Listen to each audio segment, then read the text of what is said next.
Pushkin.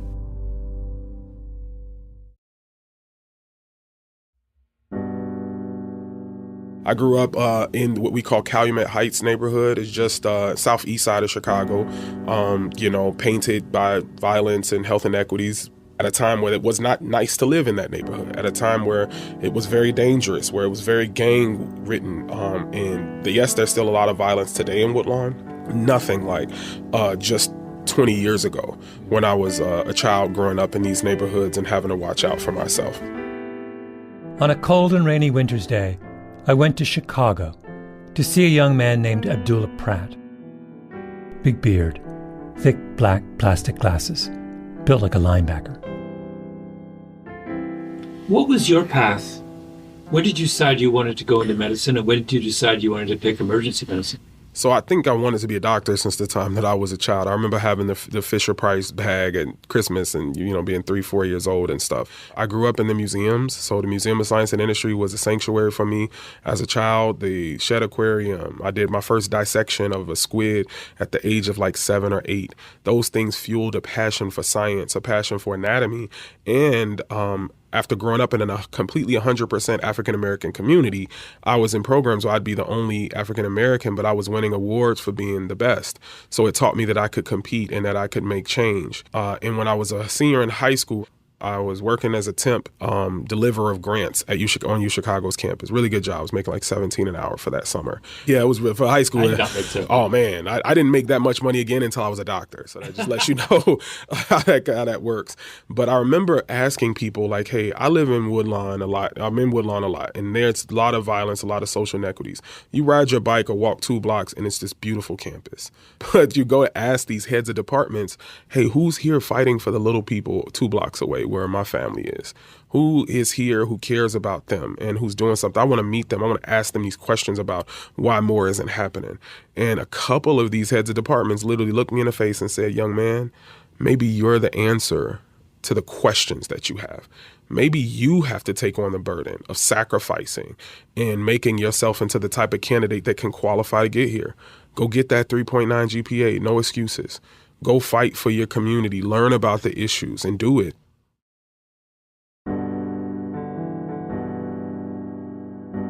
My name is Malcolm Gladwell. You're listening to Revisionist History, my podcast about things overlooked and misunderstood. This is the final installment in our mini-series on gun violence.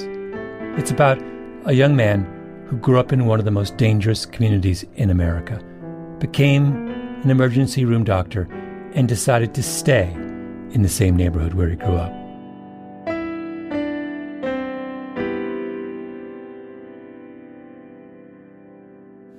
How many people from growing up do you know who died? I rank them by closeness to me, because if I said everybody, it'd probably be like in the 30s, 40s. But yeah, seriously, if everyone that I knew, talked with, shared time with at some point. So I really keep it to close friends, right? So if I say close friends, people who I still have the text messages in my phone, people who I know their family members, their mothers, their fathers, prior to all of this, 15 friends. My older brother, is the one family member. My closest friend in the world, the day that my brother died, and I said, hey, I lost my brother and you the closest thing I got to brother, that person was murdered, right? And all of them are leaving behind children. All of them were great fathers who I think many of them, our last conversations were about parenting and fatherhood. Close teammates, right? So I've had 3 close teammates just from my one high school team all be murdered. I've had youth that I mentored with some of the teams that I coached that were murdered. And many of them pronounced dead right in this trauma bay once we were finally able to get a trauma center. Some of these close friends I had to pronounce dead myself. I had to tell their own family members that their loved one was no longer here. And as you can imagine, just to paint the picture for you, imagine, walking into a room, you prepare yourself to tell this family member of your close friend that they're no longer here. And the first thing that family member says, they see you and they light up. They forget why they're there for a second. They say, oh my goodness, Abdullah, or hey, Dula, hey, we were just talking about you. How are you? They forget that their son or daughter was shot. And then now the first words out of my mouth, which is the evidence-based way to do it, is to say they did not make it. So now they go from the highest of highs to the lowest of lows. I've had to do that about 5 times in the last 3 years. Only one time have I been forced to stop working the shift, but usually I finish these usually early in my shifts, and I keep working because if I stop, then you think about it all, you know, and you prepare yourself for the worst walking into any shift, especially when you grow up in a neighborhood.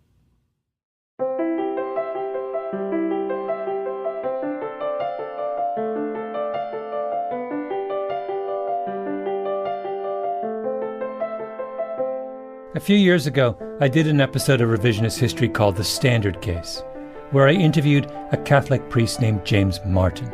He said something I've thought a lot about since. If you're a long-time listener, you may remember this moment. No, one of my professors of moral theology at Boston College, who I think you'd really like in terms of his writing, Jim Keenan. I met with Jim Keenan in Rome. Perfect person to talk to. He points out that for Jesus in the Gospels, sin is usually not where people are weak but trying, people are really struggling, but where people are strong and not bothering. So, for example, the Good Samaritan, the priest, and the Levite they don't bother. They just don't bother. They could help the guy, but they don't bother. So Jim Keenan said, for Jesus, sin is a failure to bother to love. In the story of the Good Samaritan, a man is beaten and robbed and left for dead at the side of the road. And one by one men of faith, holy men, pass by without stopping, move to the other side of the road. They aren't complicit in the attack. They would never do anything like that themselves. They just choose to look the other way. And that, Keenan says, is the sin. Sin is indifference. Sin is the failure to bother to care. That is what this series has been about. There is a deep river of blood flowing down America's streets, and yet it seems hard to get anyone's attention. The first two episodes of this series were about the Supreme Court's ruling in the Bruen case, where the court said that New York State's handgun licensing law was unconstitutional, and in their decision spent more time talking about the 17th century than the 21st century. You do that when you're indifferent. The president stands up and says we have to ban assault rifles, even though the guns he wants to ban aren't much different from the guns he didn't want to ban. You're that sloppy on a crucially important question when you've given up on any kind of meaningful change. Our success at treating gunshot wounds has lulled us into complacency. That was episode 4. We have hospitals in the wrong places for the dumbest of reasons. That was the 5th installment. The deeper I got into the subject of gun violence, the more bleak things seemed to be. So for this, our final installment, I went to Chicago and sat down with Abdullah Pratt in a little windowless room in the basement of the University of Chicago Hospital. And he showed me what bothering to care looks like.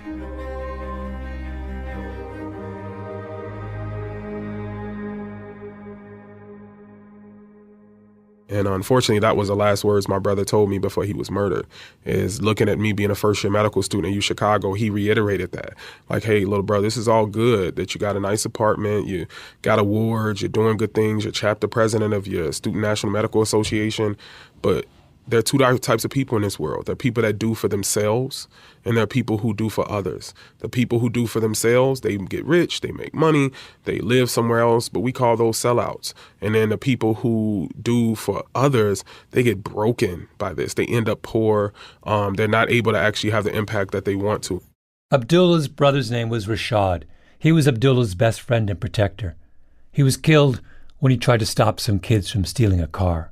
He said this in lesser terms, but he said, maybe if you're as smart as that I think you are and as these awards are trying to say you are, maybe you'll be one of the first people to figure out how to do both, how to be able to protect your family, do well for yourself, grow your initiatives, and do for those at the very, very bottom, like your aunties, your best friends on the block, those type of people. And he said, if you can do that, I'd be so, so proud of you. And to this day, I'm still trying to figure that out. I feel like I'm still that second type of person who's given and still hasn't figured it out, but that's what keeps me fighting.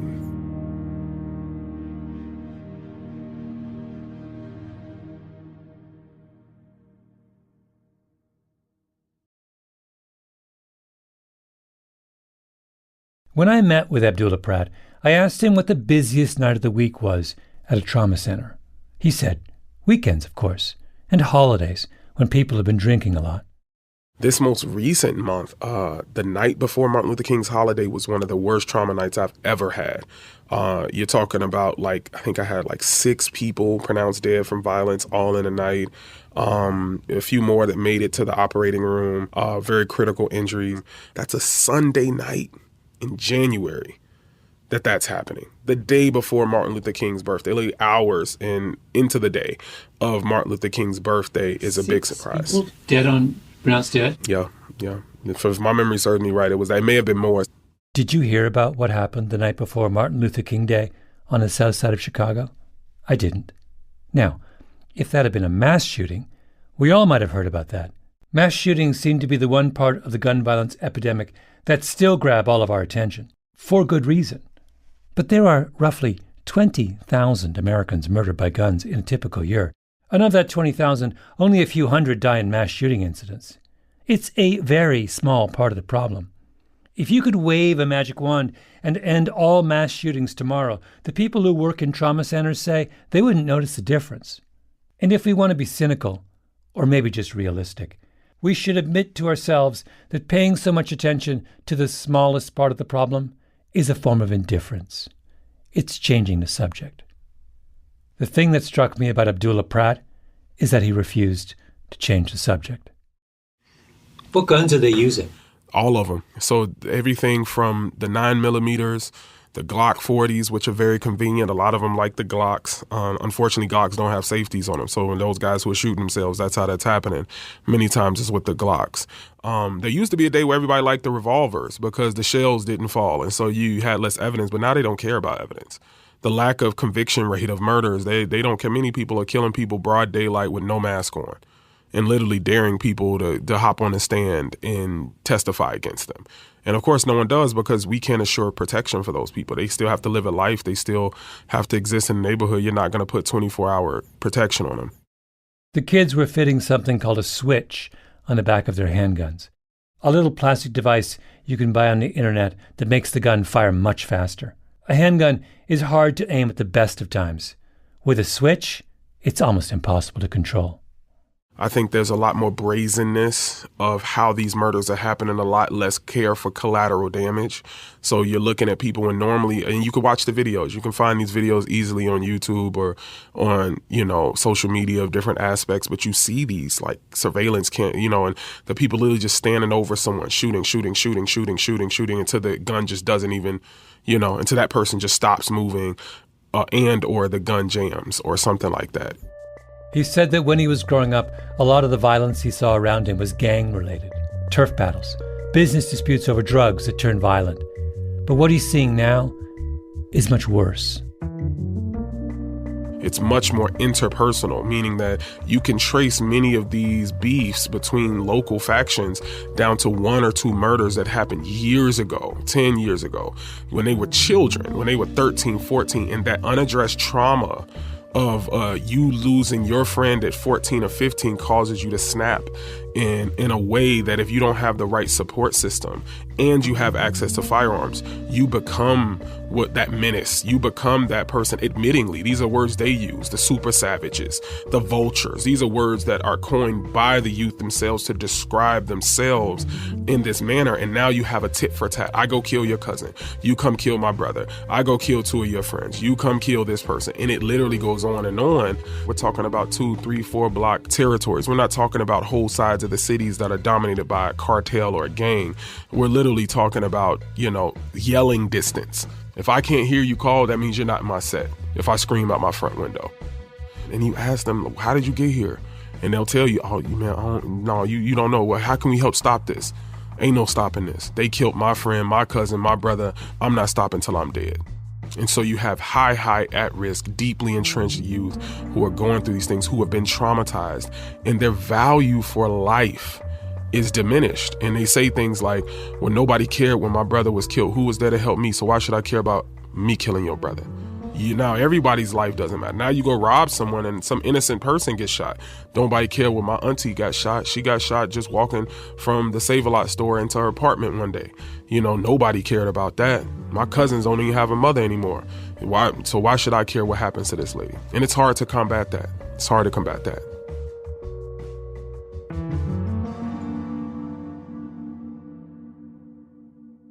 I began this series believing in stricter gun control, as you expect I would as a good Canadian who lives in a blue state.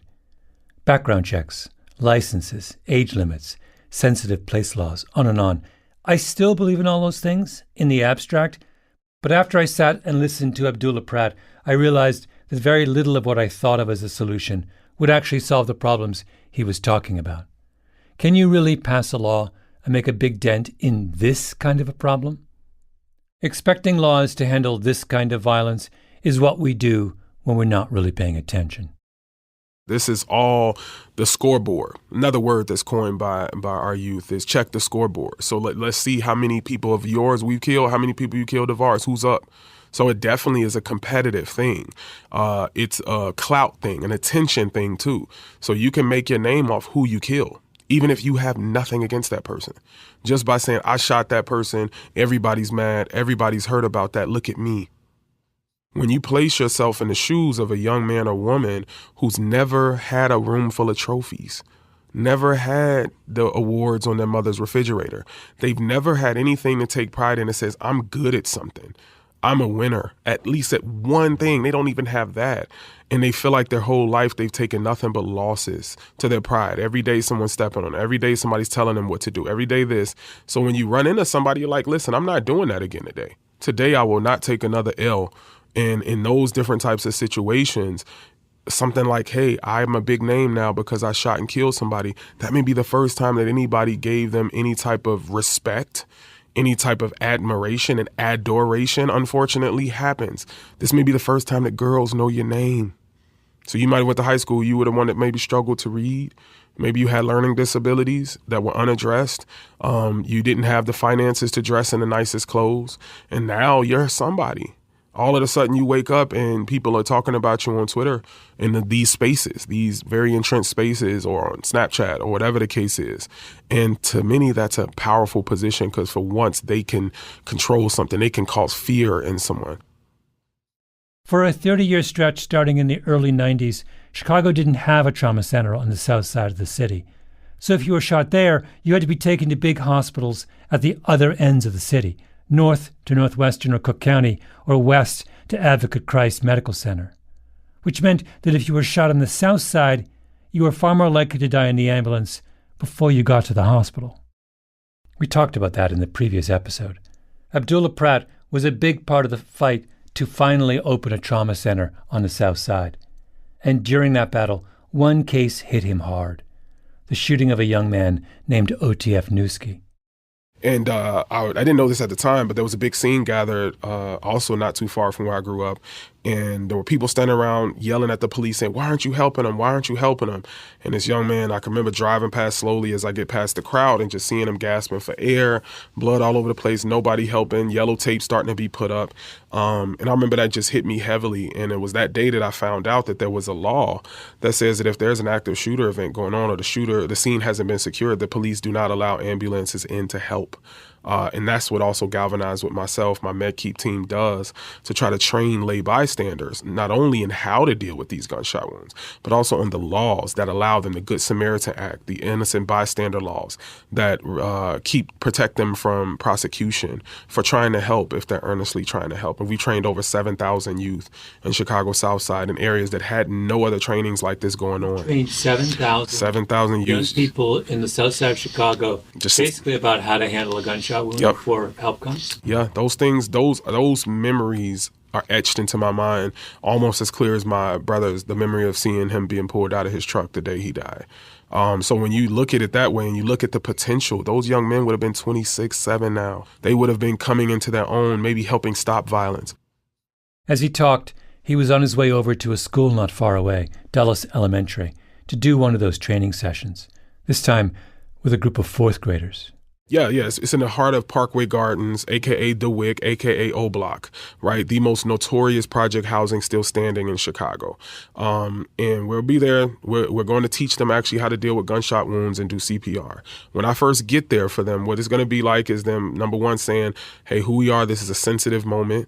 But we asked them, how many of you all have lost a loved one, a father, mother, brother to gun violence? When we've asked that school before, 100% of their hands go up, and that's 100%. Rare. So for these fourth graders, they're going to be ask that. These hands go up. I'll show you the pictures and videos of it happening. Usually we get like 50%, 60%, and that's high. That's extremely high. But when it's 100% of the hands that go up and they can name, oh, it was my brother, it was my sister, it was my father, it was both my uncles. When it's like that, now we're going to say, well, we're here today to help you all know what to do in that situation. How many of you all, if you knew something about how to help them, would have helped? And then 100% of those hands go up. So we stitch it together.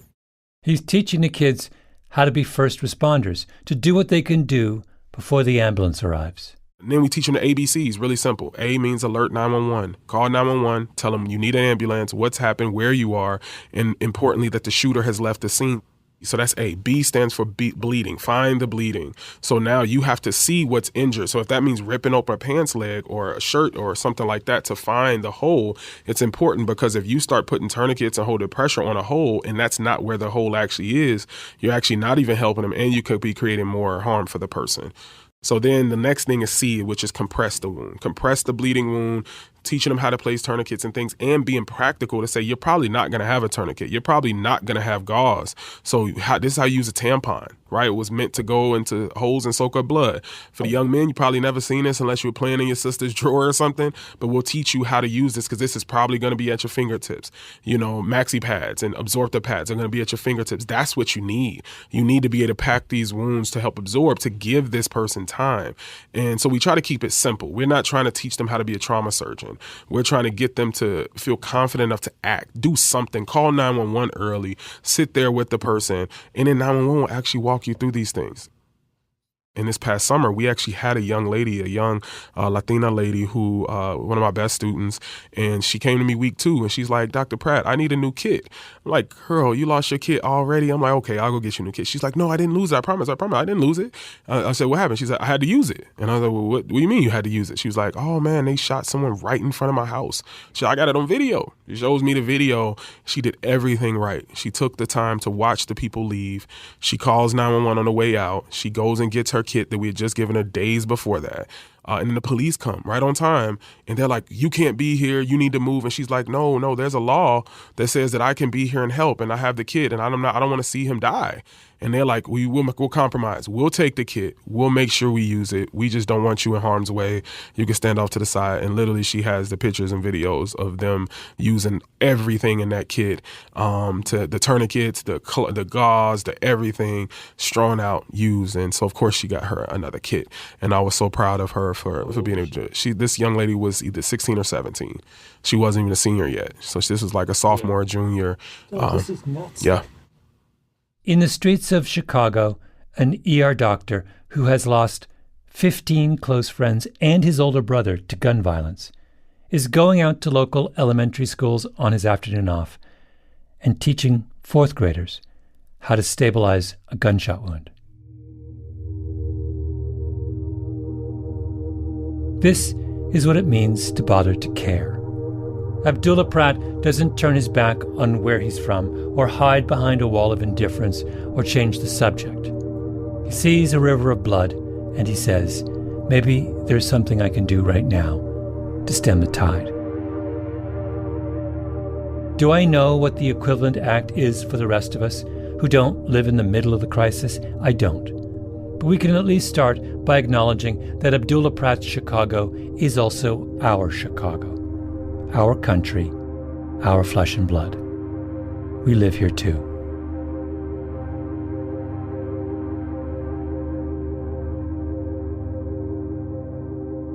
I just want to feel the youth to feel empowered many times. I just want them to feel like they have ownership of their own community and that they are the best position to solve these problems. There is no one, some big chariot, some messiah that's going to come through that's a politician that's going to fix your problems. It's going to be on you. That's what history shows us. There is no one, no messiah, no politician who's going to fix your problems. It's going to be on you. No one should have to give that speech to a room full of fourth graders. Sin is the failure to bother to care.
Our Revisionist History Gun series was produced by Jacob Smith, Ben Nadaf Haffrey, Kiara Powell, Tali Emlin, and Lee Mengistu. We were edited by Peter Clowney and Julia Barton, fact-checking by Arthur Gompertz and Cashel Williams, mastering by Flawn Williams, engineering by Nina Lawrence. I'm Malcolm Gladwell.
The vocalists you heard at the end of this episode were Gabrielle Cavassa, Grace Gibson, Sari Jordan, and Lewis Corder. It was recorded at Artisound Production, produced by Keenan McRae, choral arrangements by Luis Guerra, drums by Mike Longoria, all other instruments played by Luis Guerra. Music for this series written, arranged, and produced by Luis Guerra. Special guests include Mike Longoria, Jimmy Messer, and Kamal Humphrey. Samples were cleared by L. Chapulin Music. Additional mixing and mastering at P&L Records. Special thanks to John Meistus for connecting the New Orleans-based choir Voices of Artisound with the team at Revisionist History.